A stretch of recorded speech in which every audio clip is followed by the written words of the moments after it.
Hi friends, আজকে 26 জানুয়ারি। আজকে আমার একটা পার্টি মেকআপ ছিল বিরাটিতে, তাই যাচ্ছিলাম। মেকআপটা ছিল ম্যামের ওখানে। ম্যাম বলতে আমি আগে একটা পার্লারে কাজ করতাম, তো ম্যাম এখন অসুস্থ, পার্লারটা খুলতে পারছে না। তো একটা বুকিং ঢুকেছিল, তাই আমাকে ফোন করেছিল যে শিল্পা তুমি কাজটা করবে কিনা। তো আমি বললাম হ্যাঁ ম্যাম করবো, আমি অসুবিধা নেই। তো সেখানেই যাচ্ছিলাম। এটা ম্যামের বাড়ির নিচেই পার্লারটা। কিন্তু এখানে গিয়ে আমার সাথে একটা জিনিস ঘটে, সেটা তোমাদের সাথে একটু শেয়ার করতে চাইছি।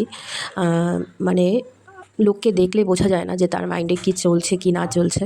যতই মুখটা সুইট হোক অ্যান্ড খুব কিউট হোক আর যাই হোক না কেন, তার মাইন্ডে কী চলছে কি না চলছে কেউ বলতে পারে না। এটা আজকে আমার ক্লায়েন্ট ছিল, ঠিক আছে। তো মুখটা খুব সুইট, খুব বাচ্চা বাচ্চা, মানে বাচ্চাই মেয়ে, বড় না। কিন্তু তার মাইন্ডে যে এরকম একটা চলছিল সেটা আমি বুঝতে পারিনি। এবার আমি বলছি লাস্ট ঘটনাটা কী হয়েছিল এটাই যে ইনি আমার কাছে সার্ভিস নেয়। সার্ভিস নিয়ে ম্যামের সাথে কথা হয়েছিল যে উনি কীরকম কী বাজেটে কী করছে কি না করছে। তো আমি শুধু সার্ভিসটা দিয়েছি।